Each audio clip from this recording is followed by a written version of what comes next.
fazer uma tinta, precisa queimar 30 dias no fogo, assim. Nipo brasileiro escreve Nippaku. Nippaku significa Japão, Brasil. A grafia japonesa é escrita assim, no papel branco, primeiro tinta preta que escreve. Uma sensação de você estar manchando o mundo branco com tinta preta. E esse é um tipo de uma penetração interior, assim, de sentimento do mundo branca, limpa, né? Você põe seu sentimento com sua tinta. Posso?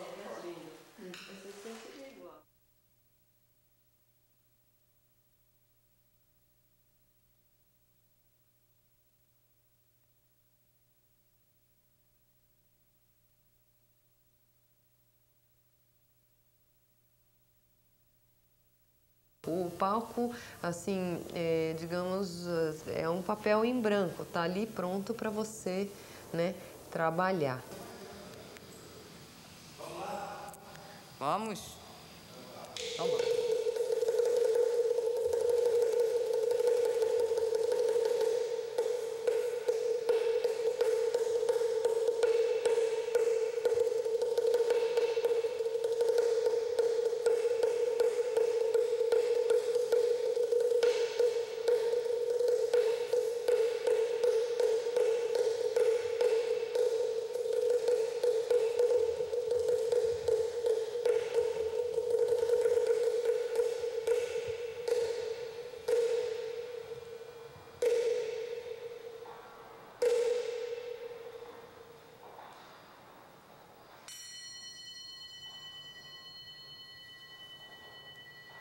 Eu sou japonesa, não há como negar, né? Eu tenho a influência brasileira, eu sou um mix.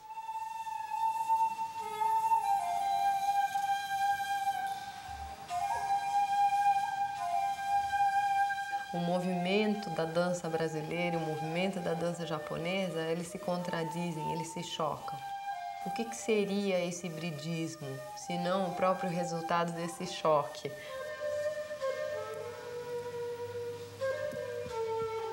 Como é que eu trabalho todos esses elementos no corpo, esse corpo que eu tenho?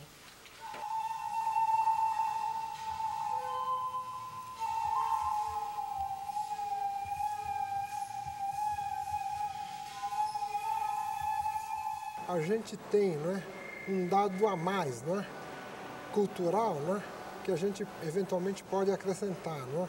E a gente percebe que é uma mistura, né? Essa mistura, para mim, é uma fruta. Assim como o punkan, por exemplo, que é uma fruta híbrida. Eles são tão brasileiros quanto qualquer um de nós. Se não tivesse aquele olho puxado... Mas existe um tempo do gesto que acho que vem do Zen oriental.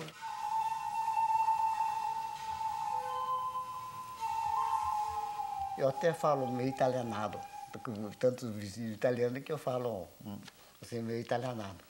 Então eu sou um pedaço, conjunto de pedaços de cada cultura. Então tudo bem, eu sou isso. Não precisa definir preto ou branco. Tem que ser brasileiro total, tem que ser. Então eu sou uma personagem que tem vários elementos, que conheço dois lados. E como é que a gente trabalha esses dois opostos, né? E aí que está o segredo da brincadeira, ou a grande dificuldade dessa história toda, né?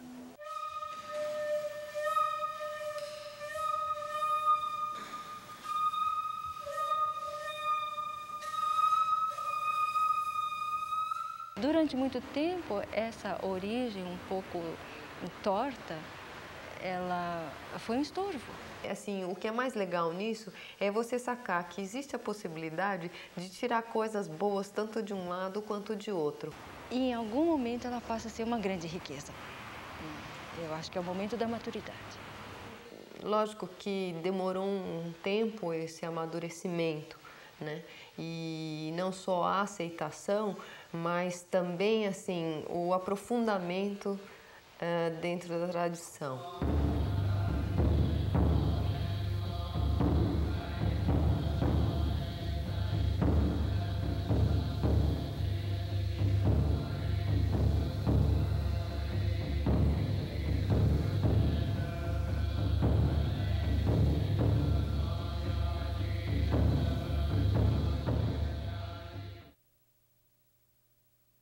primeira leva oficial de imigrantes japoneses chegou ao Brasil em 18 de junho de 1908. O momento de maior intensidade da chegada desses imigrantes foi a partir da segunda metade da década de 20, 1925, até 1932, 34.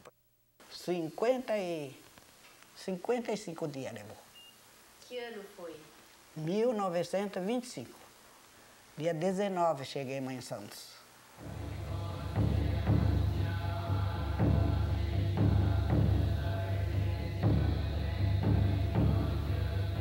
Eles vêm através de um contrato do governo japonês com o governo paulista. E eles vêm especificamente para trabalhar nas fazendas de café. Abriu a migração, né? Então meu pai achou que vão atentar no outro país, veio com a família toda. Então veio para o Brasil, porque propaganda para vir no Brasil, no Japão era grande. Diz que tinha ovo de galinha, que você saía no quintal e pisava no ovo de galinha. Banana diz que dava vontade, e de fato dá mesmo, dava vontade. Então diz que era só cortar a caixa de banana, colher café e mandar para o estrangeiro. Então em 10 anos a gente ficaria rico e voltaria para o Japão. Meu pai, quando despediu lá, eu lembro que escutei, falei que vou no Brasil, vou trabalhar 10 anos. Assim, que nem o TKCG daqui, vai lá ganhar dinheiro e voltar, né? Já vieram contratados pelo governo brasileiro por intermédio desses fazendeiros, que como não havia mais escravo, ele tinha que importar imigrante.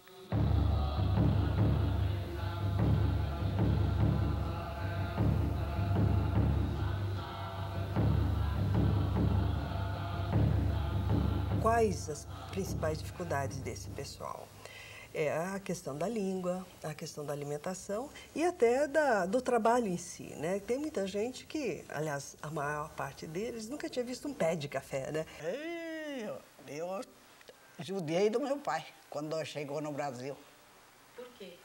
Por quê? Porque ele trouxe num lugar deserto lá que, nossa, passemos fome. Não trouxe panela. Minha mãe arrumou a lata de banha desse tamanho, né? Dos vizinhos ficaram com dó, deram 4. E ela deixava comida, resto de comida, para comer na janta. Quem que comia? Nossa, o meu estômago virava de fundo assim. Então minha mãe falava, eu não gosto de você. Você começa a falar assim, ninguém come mais. Pois tá mesmo, cheirando a lata. Cheiro de lata. Então continuo gostando do gohan. Gohan em japonês é o arroz. Sem gordura, sem sal. Só cozinhado com água. Então, até hoje prefiro isso aí. E eu tempero bem o feijãozinho, meu feijãozinho, ó.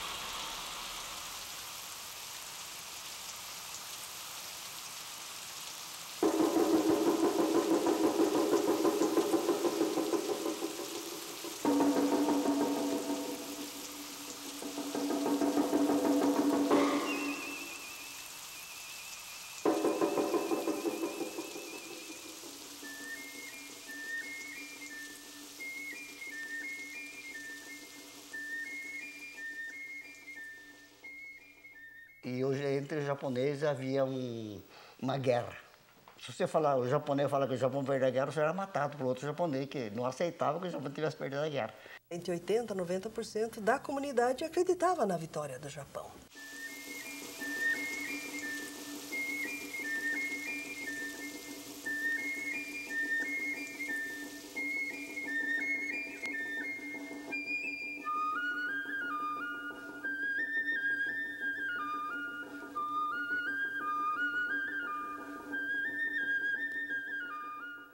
já fazia 2.000 anos, 2.600 anos, que o Japão não perdia nenhuma guerra.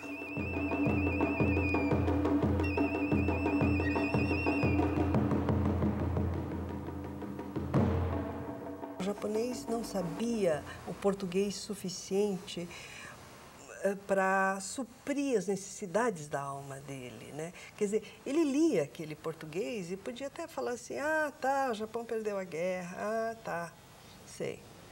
Isso deve ser propaganda dos ocidentais, propaganda dos aliados, né?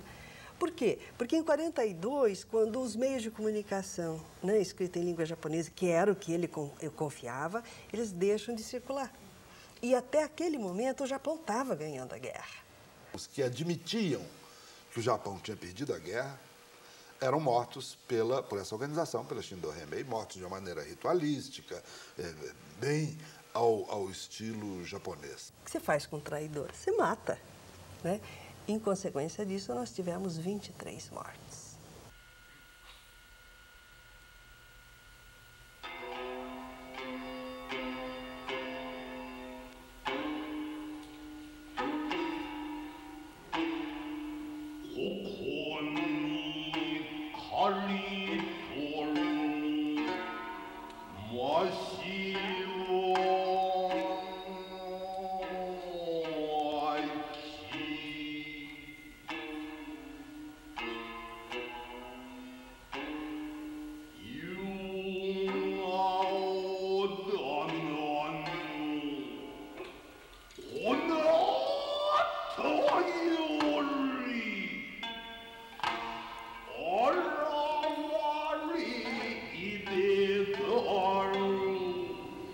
Eu não tinha medo, mas meus pais tinham medo, sim. À primeira vista, o que parece é que é uma história sem pé nem cabeça, uma história de gente maluca.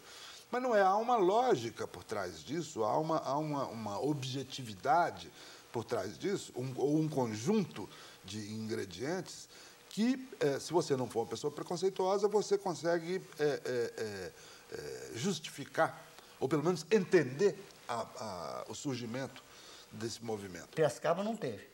Piracicaba, a colônia era pequena, mas, pô, Tupã, Marília, Bastos, houve muito disso. São presos 32.000 japoneses em São Paulo, presos, fichados e fotografados. Desses são indiciados 5.000. Desses 5.000, 380 são condenados a penas que variam de 2, 3 anos até a deportação para o Japão. 80 matadores e chefes foram condenados à deportação, mas depois ninguém acabou sendo deportado, porque quando eles cumpriam 10 anos de prisão, em 56, 57, o presidente Juscelino Kubitschek comutou a pena de todo mundo, por considerar que eram crimes políticos, que não eram crimes comuns.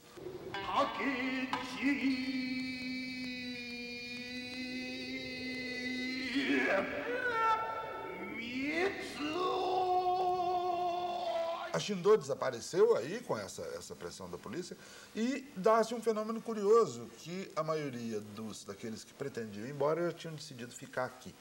Até porque durante o período da guerra não podiam sair, foram obrigados a se integrar. 遠い山が紫色に染まってみかん色の明かりが灯る頃、みんなして赤とんぼを追いかけながらあぜ道を帰っていった時のこと。お母さん、あなたも覚えていますか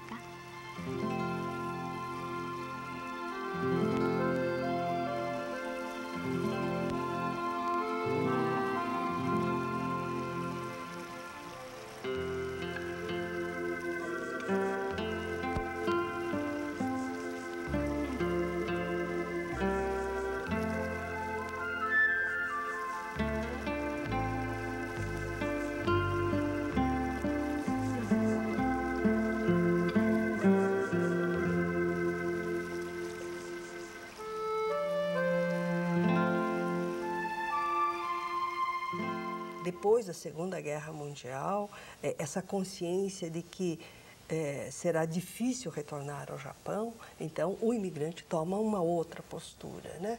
que é de tentar fazer com que os filhos aprendam português, de fazer com que os filhos frequentem uma faculdade.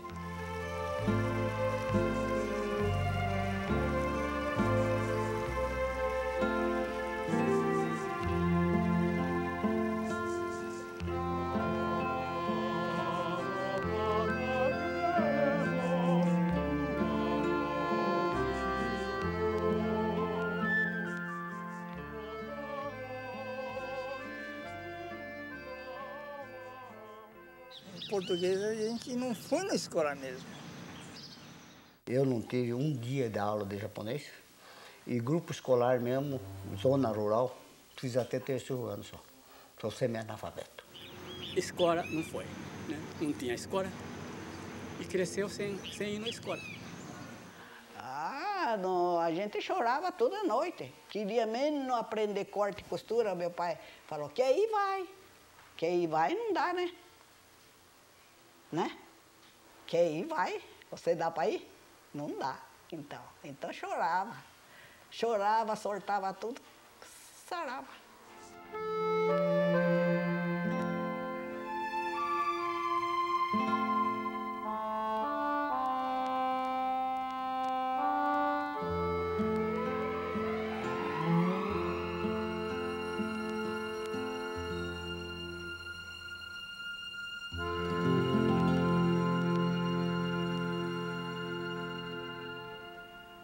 Meu pai saiu da fazenda e começou a plantar hortaliça. Acho que meu pai foi o primeiro produtor de tomate aqui em Piracicaba. Aí foi crescendo, aí ganhei um pouco mais de dinheiro, já partiu para uma coisa, plantar algodão. Né? Até que nós conseguimos comprar um sítio. Só trabalhei. Mas também meu pai ensinou a trabalhar, graças a Deus paguei meu sítio. Então, vamos para a cidade. Os nossos filhos estudam e com toda certeza nós teremos uma vida melhor. O trabalho que eu trabalhei é uma profissão que ganhava muito pouco. A roça foi difícil, né? E para criar filho, roça não dava. Então mudou para a cidade, mas não tem profissão, estudo. Então, profissão que trabalhou, ganhava muito pouco. Então deu para manter a família só. Não deu para fazer fortuna.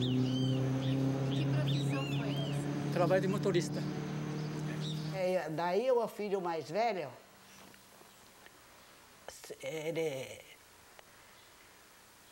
ele tirou diploma. Você tem essa geração que já fala menos ou bem menos a língua japonesa, né?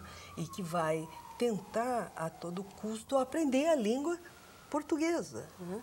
E, consequentemente, ele vai tentar aprender mais coisas sobre a cultura brasileira, sobre a sociedade brasileira. E ele se conscientiza que ele é brasileiro.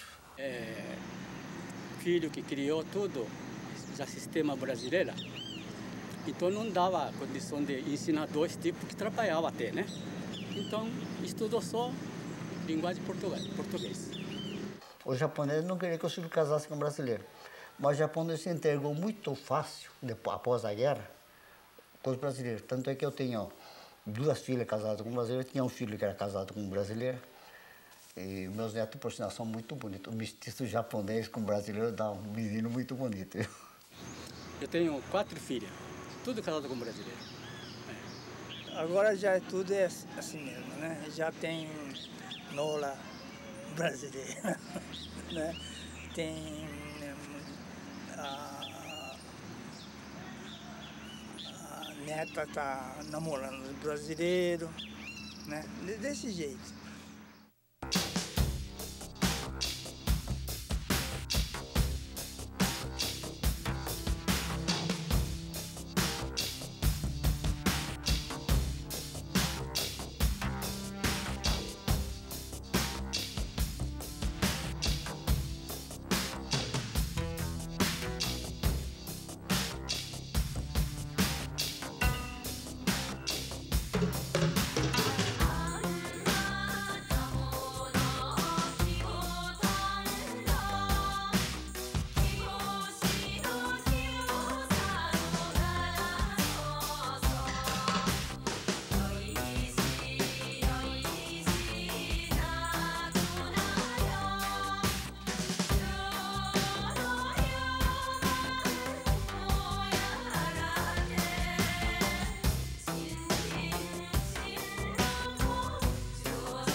na década de 50, a gente fala, de certa forma, bom, precisamos ser brasileiros, né? Então você pega as coisas japonesas e joga lá para trás, né? Aí depois da década de 60, tá, tudo bem, 70, você fala assim, bom, peraí um pouquinho, o que ficou lá atrás? Aquilo que ficou lá atrás também me incomoda, né? Então, no momento que você pega essas coisas japonesas que estão lá atrás e fala assim, peraí, vamos entender um pouco o meu outro lado. Primeiramente, tive essa iniciativa de ir buscar fontes, né, do que seria mais tradicional e o que poderia, assim, ser mais representativo para mim da alma japonesa. Esse acho que foi o momento em que eu quis, assim, essa herança. Quando, já na maturidade, eu consegui mergulhar na cultura okinawana, aí eu percebi, assim, uma riqueza extraordinária, né? E o caminho para chegar a essa riqueza foi o cinema.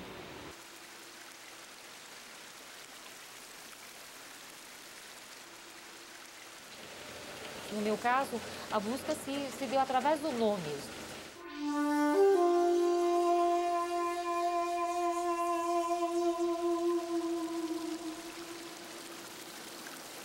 Porque o evento No é um teatro codificado, é um teatro feito por homens, te traz uma experiência única no sentido do universo das sensações.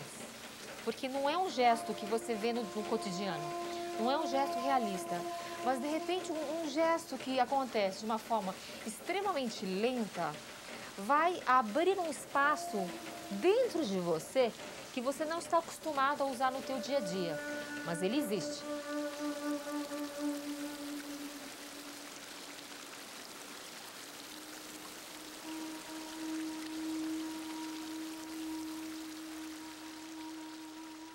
Quando a gente resgata as fontes, as origens, é justamente no sentido de fazer essa nova linguagem, entende? De trazer essa nova imagem, né? Então, assim, de fazer uma nova poesia. E eu fiz um documentário de meia hora chamado Sob as Pedras do Chão.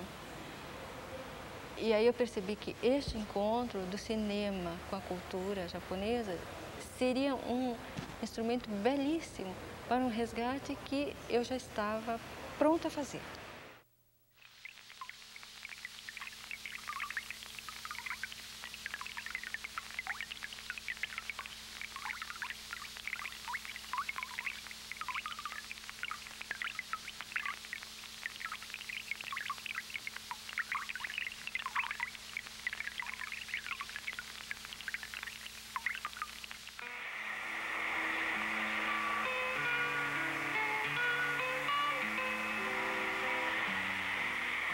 De repente, o costume, os dias, as noites, a cidade.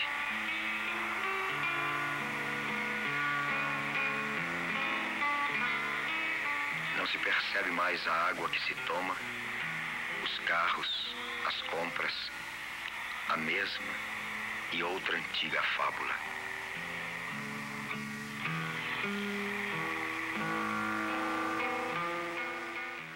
Foi por olhar as coisas através da câmera que eu pude, ao mesmo tempo, me distanciar da experiência de garota, de criança, analisar e perceber a beleza daquilo. Por isso, essa quieta valentia, como refúgio, um certo mistério.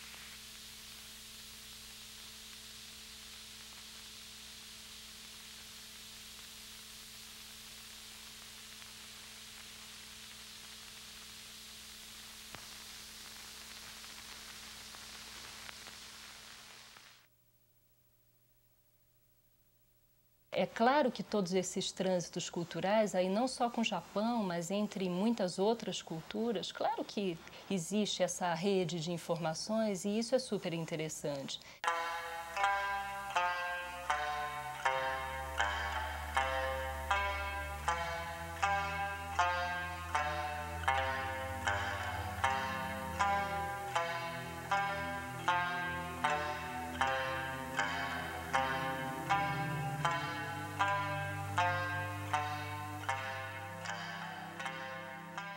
minha dança reflete isso daí.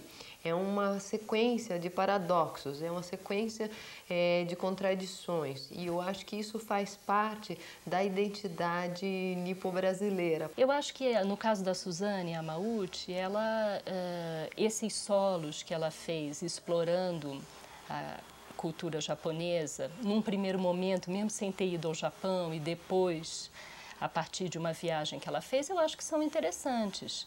A Suzana sabe muito bem que ela não está fazendo dança japonesa, mas de alguma forma ela usa aquilo como pretexto para explorar um novo tipo de investigação. Tanto na elaboração da flor da pele quanto da face oculta, veio mais essa coisa da fusão. E quando não havia fusão, quando havia o choque mesmo, eu deixava prevalecer aquilo que eu sentia mais forte.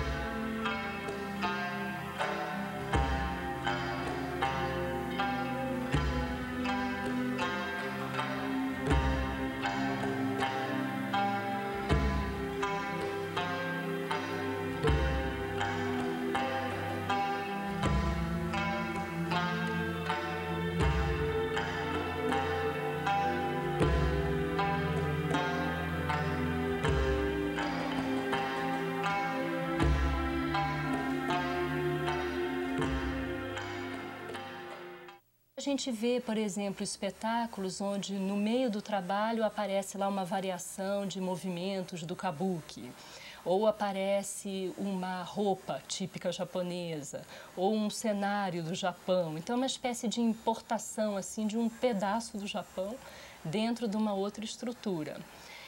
Bom, como eu falei antes, o artista é livre para fazer o que ele quiser. É importante que ele tenha consciência do que ele está fazendo. Tanto no teatro kabuki quanto no teatro no, existe uma coisa de uma intensidade facial que é uma coisa impressionante.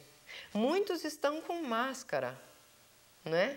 Mas a máscara, ela se transforma, ela tem um sentimento, ela vem lá com uma função, né? Então, assim, ao meu ver, eu acho que o rosto também faz parte do corpo. Se o corpo contorce, por que o seu rosto deve dizer exatamente o contrário?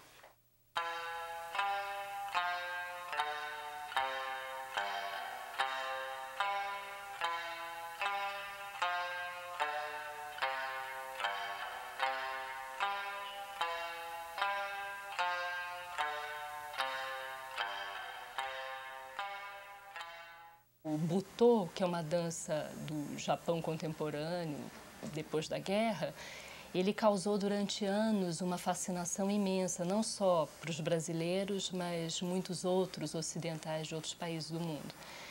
E muita gente tentava imitar aquele modelo, então se pintar de branco, raspar a cabeça e começar a criar aquele tipo de estereótipo do Butô japonês. Isso acho que não funciona. No caso do Butô, você não consegue entrar no Butô através da imitação. Agora, estabelecer uma proximidade com a crise que o Butô estabelece no corpo, aí já pode ser interessante, porque isso pode mudar completamente o trabalho de um artista ocidental.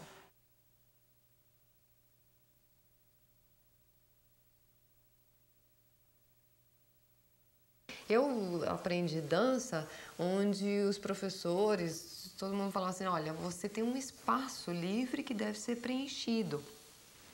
E o movimento vai preencher isso daí. Muscularmente você trabalha com espaços, com segundas enormes, chão, saltos, ou seja, são movimentos expansivos. Então isso tem a ver com a estética ocidental. Enquanto que a dança japonesa trabalha exatamente o oposto.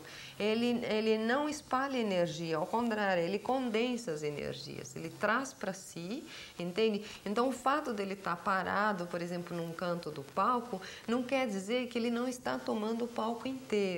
E é muito difícil trabalhar com isso, seja na arquitetura, nas artes visuais, ou no corpo de um ator ou de um dançarino.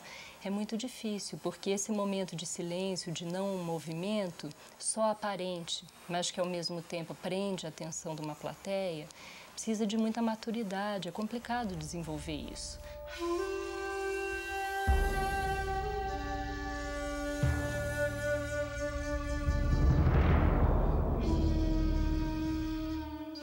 Na arte tem muita gente, influenciada até pela Tomi Otaki.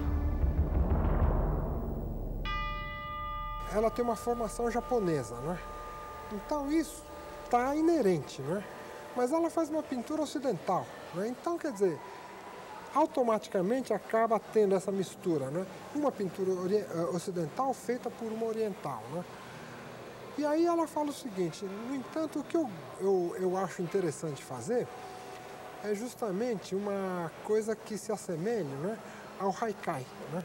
Ou seja, o haikai com 17 sílabas, 5 versos de 5, 7, 5 sílabas, né? A pessoa tem que falar do mundo, né? E um pouco essa síntese, né, é uma coisa que ela gostaria muito de praticar na pintura dela, né?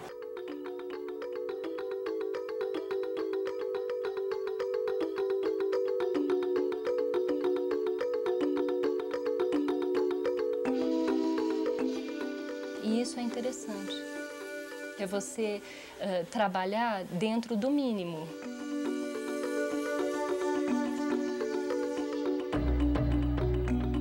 Esse que eu acho que é o aprendizado.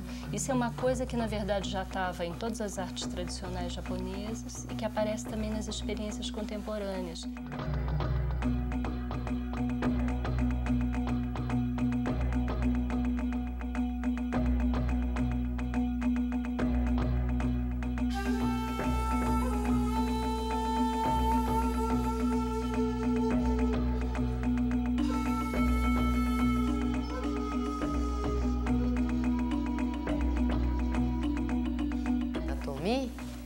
Então, aquilo lá foi uma pequena intervenção, né? Foi uma performance, foi o primeiro trabalho da Tomi com movimento, né? Assim, falar em movimento é falar num espaço imaginário também.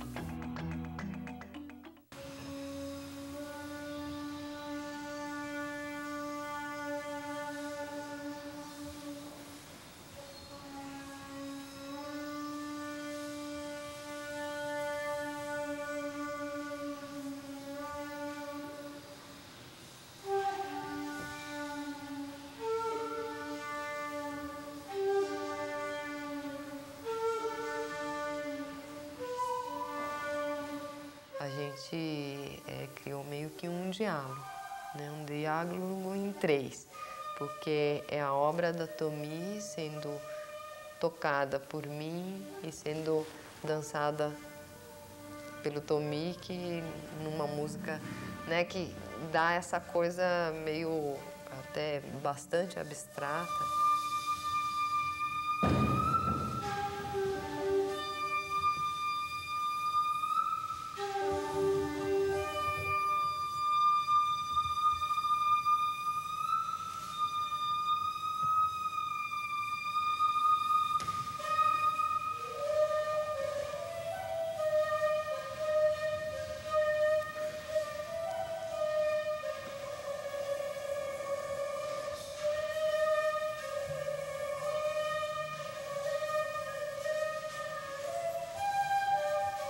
Existiu uma influência e uma mistura mesmo, né? Dessa questão da sensibilidade, eu acho que nas questões onde, principalmente onde não há questão verbal. A sociedade japonesa tem muitos artistas, não, simplesmente só de pintura, tem mais de 30, 40, né? E agora, total, com descendente, tem mais de 300 artistas. Especialmente no ramo de pintura. Desde o grupo Seibi, né? Da década de 30, 40, né? A gente chama Handa-san, né? Tomo Handa é um dos pioneiros de artista nipônico no Brasil, né? Ele nascido no Japão e veio aqui quando jovem.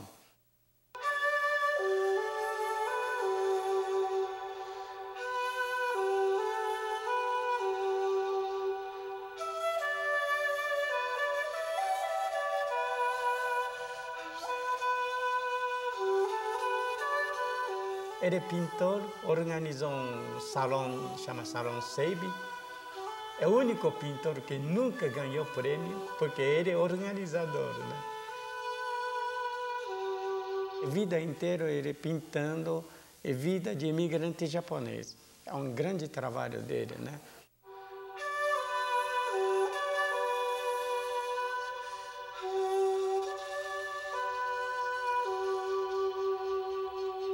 Meu pai, ele passava, assim, praticamente a vida viajando, né? Porque era um pintor, assim, que ele precisava estar no local pintando.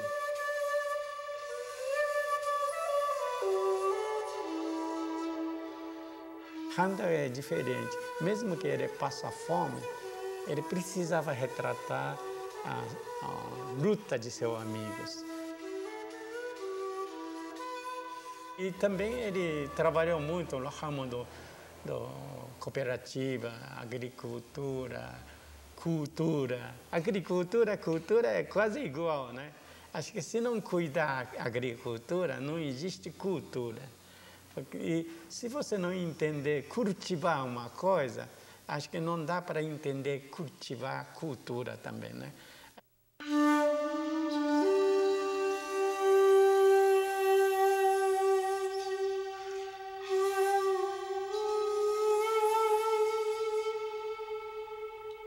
Eu acho também.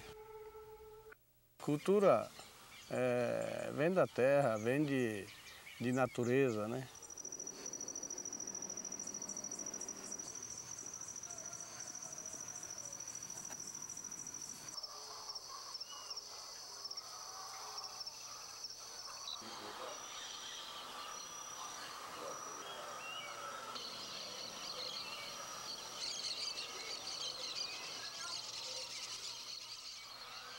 Então, sempre meu pai disse para mim, precisa cultivar a terra e arte. Arte bom, todo mundo vai gostar. Arte ruim, ninguém gosta.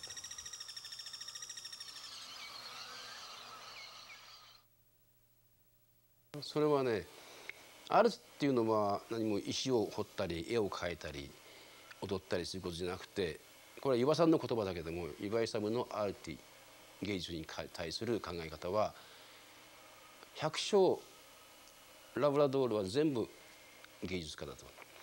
でそのなぜかというと、芸術というのはその与えられたカンバスに自分を表現することだと。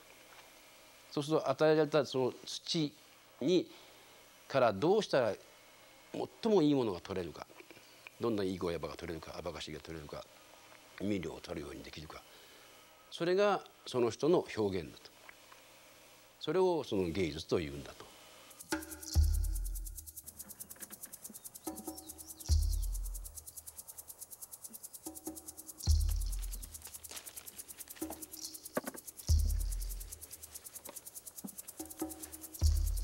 Eu comecei a plantar esse goiaba por causa das mulheres, né?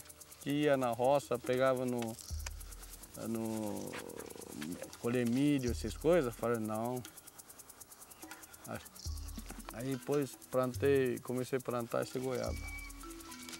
E até hoje veio com goiaba. Já 20 e poucos anos. Goiaba é uma coisa, cultura que dá ano inteiro, né? Ano inteiro você tem colheita. Ano inteiro você trata dele, poda, limpa galho. É serviço para criança, né? Para adulto. Eu sempre penso assim, criança de 7, 8 anos já ajuda na lavoura, né? E vai aprendendo, né?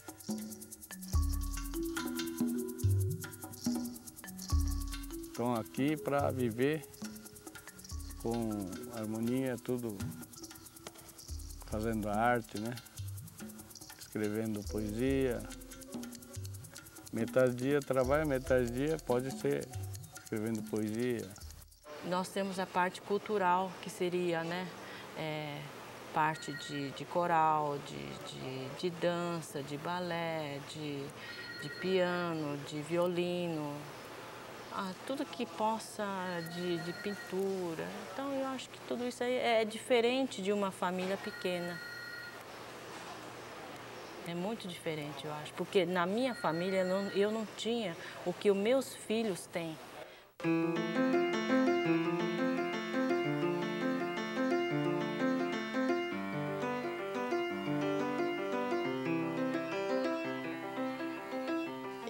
Queria tocar esse Bach, né?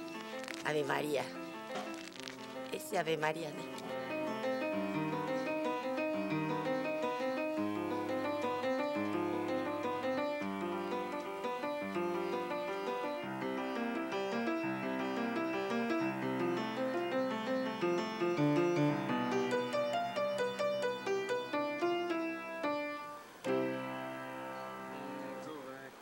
Meu pai deixou isso aqui, precisa viver aqui. Então, para viver, sempre precisa ter alegria, né, aqui dentro de comunidade. Então, precisa pensar nos outros, si mesmo, precisa gostar de si mesmo. だからその芸術ということでね、例えば文化活動ということを芸術というならば、例えばバレエをするとか合唱をするとか、それから音楽をするとか、それはやっぱり生活の中にただ仕事をして働いてあとはテレビを見て寝てしまうんじゃなくて、やっぱりそういう生活の中に歌があったり踊りがあったり音楽があったりすると、それによって心が豊かになる、潤う。例えば、今みたいに不景気な時にお金がなくなってとても苦しい時期でもそういうことをすることによって心が明るくなるし気持ちが沈んでいかない。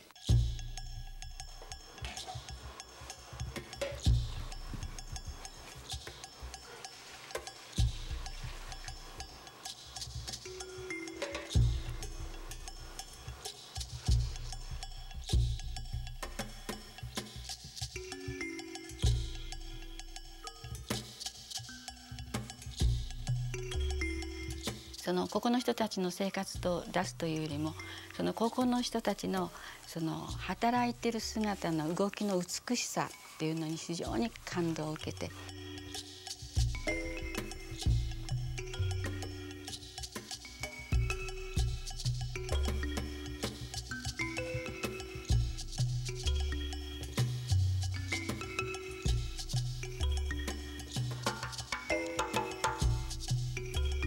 そして斧を振った人っていうのはあれは何十年斧を実際に振り続けてきたんで、その斧を振るあの頃は今80歳だけど40ちょっと前、その姿がものすごく素晴らしいダンサーの動きを見たように感動を受けて、そしてそれをこんな素晴らしい姿を踊りの形にするよりもそのまま舞台に乗せたいと。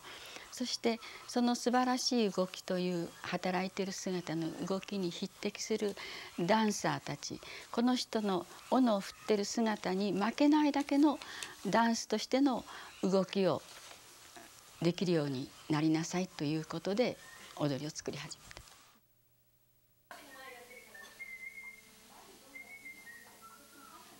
た。でその人のダンサーのその動きの中には形だけじゃなくてその人の美だが出てこなきゃいけない。だけどマッシャードを振った人の斧の一つ一つにはその人の今まで生きてきたいろいろな美だが入ってるわけですね。それとやっぱりダンサーは形だけじゃなくて一つの動きの中に全てを自分の心を表現できるような動きじゃなきゃいけないっていうわけで、こちらの方のダンサーの動きは非常にシンプレスな動きで、手の一つ一つに自分のイデア考えを表現できるようなそういう動きにしてます。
それでその、体を通して自分たちがいろいろなものを表現することになった時、そしてそれを表現することによってそれを見てくださる方たちに喜びを与えることができると。それは一人ではできない。大勢でやった時に一つの大きなエネルギーとして湯葉のエネルギーがそこに作り出され、でそれが見る人たちに、生きる喜びを与える。これは素晴らしいことだと。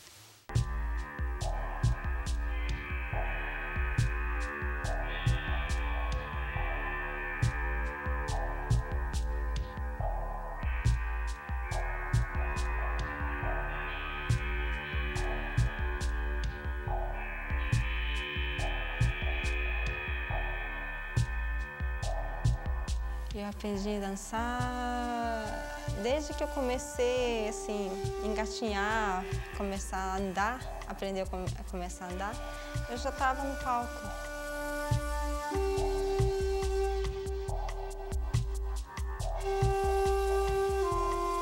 É muito difícil dizer com a palavra, né? Mas eu me sinto inteira, movimentando, dançando. É isso. Aí eu senti muita falta de ver as coisas. Aí eu saí aqui em São Paulo, agora estou trabalhando com a companhia, Corpos Nômades, companhia nova ainda. Mas eu estou buscando coisas novas, mas eu sempre pretendo devolver alguma coisa que eu posso, né, fazer lá, o que eu posso fazer lá dentro.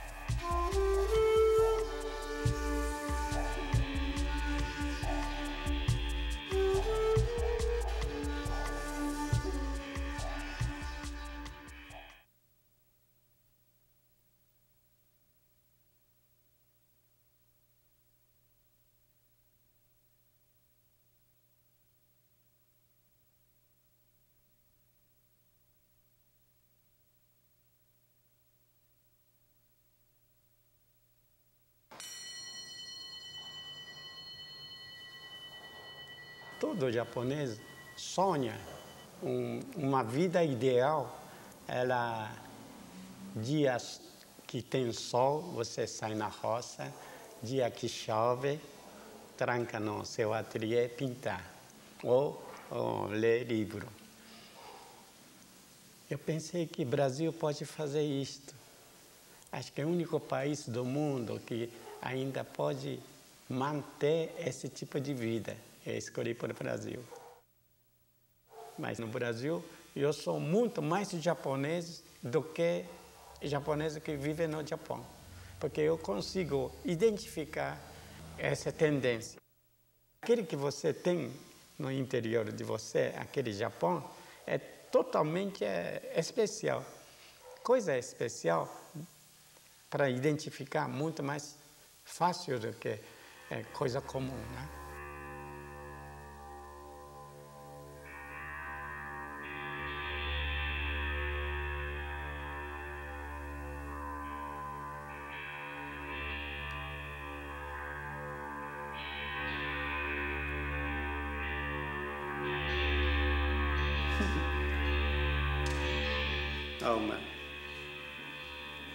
Alma, espírito. Alma, 2002, meu nome. Porque a alma brasileira, a alma japonesa, a alma de imigrante, a alma do tudo, né? Eu acho que a alma